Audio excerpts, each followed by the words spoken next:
Do not overwater your plants. Wait for them to give you signs, and the pothos definitely give you signs of when it needs to be watered. It will start to just look frail. It won't be standing up and being all pretty and saying, hello, sunshine, when you walk up to it. It'll be like, hey, how you doing? I'm a little thirsty today. Do you mind getting me a sip of water?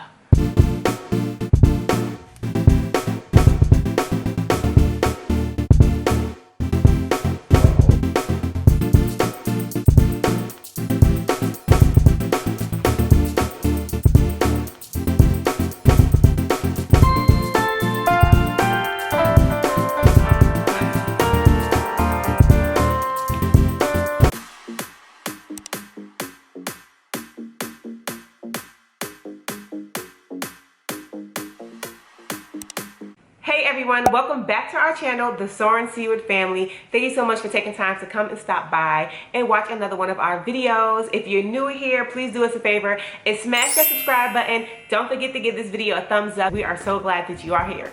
Recently, I uploaded a video. I will put the card here. I uploaded a video of me repotting the Fittonia. I think I said that right. The Fittonia plant. And I told people, I said, hey, if you guys would like to know what I consider to be the easiest plant, please drop a comment down below. Now pause right there.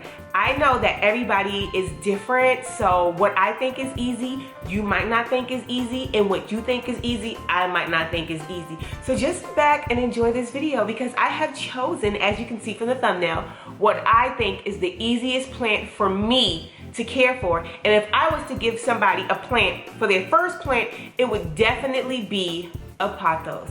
So sit back and let's get into why. And I will give you some tips and tricks about this plant as well. I hope you guys enjoy this. At the end of the video, please just let me know what you're thinking, how you feel, and what other plant videos you want to see from me. I am so excited to even do this with you guys.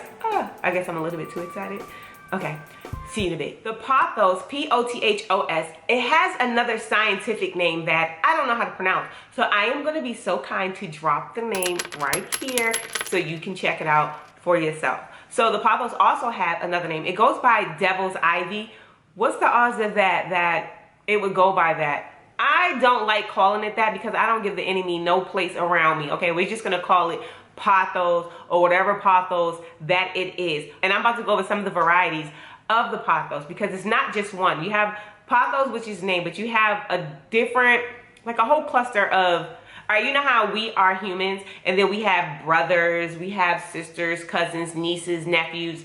Plants kind of work the same way, if I could give an illustration. So let's go over some of their family members, shall we? I have my phone here and I'm going to go over some information with you, okay? So we're going to go over types or varieties of pothos. Okay, and I have a few of them. I don't have all of them because there's a ton of them. I don't have all the pothos. You have the golden pothos, which I have. You have the jade pothos, neon pothos, marble queen pothos, silver pothos, enjoy pothos, and I think there might be more. I have the Cebu blue pothos as well, and I'm gonna let you guys see those. I took a little clip of some of them before we started. I'm going to show you how to tell what type of pothos you have. So while I'm scrolling, you can actually see by looking at the leaf. Like when you purchase your pothos, just look at the leaf and you can see what kind of pothos you actually have. When you Google things, and I have a plant finder, which always don't work that well, but Google is my best friend when it comes to trying to figure out what type of plant that I have. Or if you have a local plant nursery around, just take your plant in and say, excuse me, what kind of plant is this? And they will all come running to you. They love plants. You have the golden pothos, which here is the leaf at the top. Then the marble queen pothos, the neon pothos, the Jacinia pothos, the Manjula pothos, pearl and jade pothos, the Cebu blue pothos. Okay, so I have the Cebu blue, I have the jade, I have the pearl and joy, I have the marble queen, and I believe I have the golden pothos. Those are all the pothos that I have. Why do I like the golden pothos and why do I think that it is the easiest plant to care for? Because you literally, and I'm not talking about the Cebu blue. I just recently got a Cebu blue pothos and I'm still trying to figure her out. But so far she is doing great. But I'm not sure if she works according to all the other plants that are in the pothos family because she has, let me just show you. All right. So can you see this Cebu Blue Pothos? You see the leaves. You see how it's different? And then you have the regular Pothos. You see the difference in the leaves? So this is a regular Pothos, just regular Pothos, okay? And then you have this one. The Cebu Blue Pothos, her stems and her leaves are very thin, as opposed to the other Pothos who have thick stems, big, huge leaves on them, and they seem more sturdy. She seems very fragile, very viney, and she is growing rapidly. But I do need to look more into her Pacific plant care because I don't want to kill this Cebu Blue. I've been waiting months to get this Cebu Blue Pothos, okay? Now this golden Pothos that I have sitting right here, this is the one that goes all the way down to the floor, and I believe that she is very well in age, okay? Because you could just tell by her, Lord, don't want to break her now. She's all over the place, you guys. She is massive, okay? She is very long. As you can see, she is huge. I'm still not even going over all of it. Oh, I'm ashy. Okay, I'm still not even covering everything, okay? She is very hard to handle. But I want to show you her vines, her stems.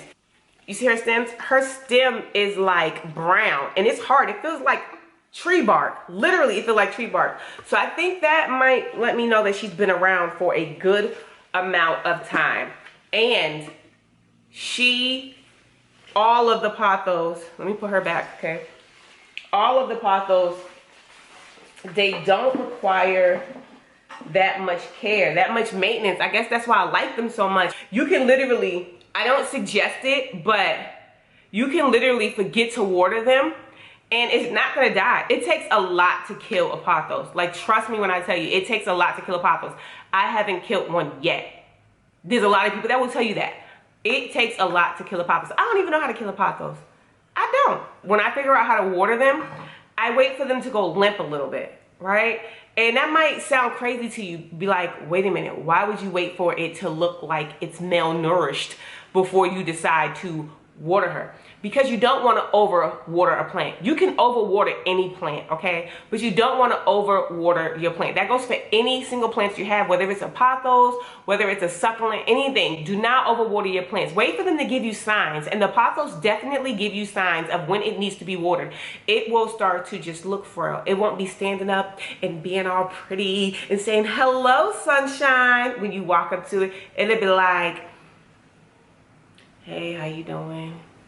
I'm a little thirsty today. Do you mind getting me a sip of water? Matter of fact, forget a sip. Can you bring me a glass of water? And you just will form a relationship with your plant when you know where it needs to be watered, like when it's just not looking its best. For those of you that have children, like you could be like, hey, you know, with a child, you're not feeling too good. You can just tell in the way that they look, you know, and the plant will definitely give you signs. You'll walk past and be like, oh shoot, you dying? Hold on real quick, let me go get you some water. And then you can always use your finger. So you take your finger, put it down in the soil. If your finger come out and it is completely dry, give it some water. But if you put your finger down in there and you come back up with some soil on it or some moisture, it is not time to water that plant. Do not overwater your plant. What happens when you overwater your plant? You get root rot. What's root rot? Root rot is when the plant's roots have been soaking in water and it starts to die. You know how the bottom of your feet look when you have been inside of a bathtub for so long, you start turning pruny? Well, you can get out and you can dry off. Not with a plant, because the water gets soaked up by the soil and it takes forever for the soil to dry. So as we can get out the tub and we can dry ourselves off, the roots cannot do that. So all that water that you pouring in, you keep pouring it in, you keep pouring it in, it's gonna get all pruny and it's gonna come out and then the plant is going to die. Did that give you a good, what's the word? I don't know the word. You know when you can think, never mind. I don't know the word. Did that give you a good analogy? Yes, Lord. That is an analogy that I can give you for that. Basic Pothos plant care. To me, I feel like it can survive in any light except direct sunlight. All these Pothos, I have everywhere. Some are close to the window, some are far away from the window, but none of them are in direct sunlight. Meaning there's always something in between it where it's not just beaming in the sun, it's not sitting outside, it's inside the house. A lot of plants have to be like in bright light. The thing about the pothos is you could put it in bright light or you could put it in dim light. Like I could keep some in the bathroom, I could keep some in the living room, some in the corner. That's why I showed that glimpse of some goes in the corner where it's bright in here, but it's not like facing right to it. Some are facing right to it, like my mother's plant that's right next to her window. This adapts anywhere it goes. Like you're gonna have to literally like beat that thing down in order for that pothos to pass away. And then I'll send my condolences, and then we'll be moving on to the next plant. Okay, next, let's go to the next thing that we have here. The soil that I use is Miracle-Gro potting mix. That's what I use for my pothos, and I use nothing else. Some people might put some orchid bark on top of it. They might put some perlite in it, and you can go and do some research and figure out what soil you want to use. But to get you started, you could always use Miracle-Gro potting mix. That is what I have used this entire time, and I haven't lost the pothos yet.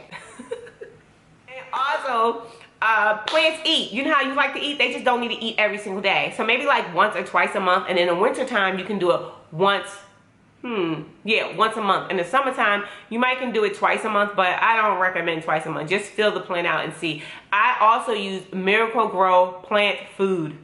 That's what I use. I threw away the box. I'm so sorry. But this is how I keep my Miracle-Gro, okay? And I keep it inside of this bag, depending on how much water. I just take a scoop, and it has a big side, and then it has like a small side. And I just drop a little bit in there. You make sure it has enough water, please. Do not read the directions on the box. How about that? How about that, okay? Because you don't want to overfeed your plant the same way you don't want to overeat. You don't want to do that to your plant. A little goes a long way. So I also use Miracle-Gro. Miracle-Gro is just all up and through this house. I love Miracle-Gro. So, to wrap this video up, I believe that the easiest plant for you to start your journey with is a pothos, and that's just from the Soarers Seaward family. I don't know about everybody else, but I do know that the pothos is a great plant to have. It is totally hassle-free, you guys. Just let it be. Let it be. That's all you gotta do. Say good morning, sunshine. You looking nice today. And go ahead about your business, and then come back to it. Don't be picking at it. Don't be bothering it all the time, giving it a fuss. Just leave it alone and watch how it grows. You will absolutely love it. Now, if you do happen to go and purchase a pothos, please drop a comment down below and let me know which one you got. If you have a pothos and you're struggling with it, please drop a comment down below and let me know. All right, you guys, you know I love you, the plant community who still comes to our channel and tune in and support us, even though it's not all about plants. I definitely want to say thank you to the people who watch the plant videos, who aren't into plants, and who are now trying to get into plants. Your feedback was more than amazing, and it made me feel so great that you guys are interested in plants, and I'm excited just to do this with you guys together. Until next time, great people. Grab yourself a pothos, and I'll see you next time. Stay blessed, stay true, and continue to be you, because the world needs more people like you. And if you're not feeling needed, we're always here to let you know that you are needed. Oh, and if you're wondering about the chairs in the back, we're having a group over tonight, so don't be like, why they got all those chairs in their living room? That's for you, Coco. I know Coco always looking at something. Don't be like, what's up with all those chairs in the front room? We have company coming over today. All right, love you guys. Peace out.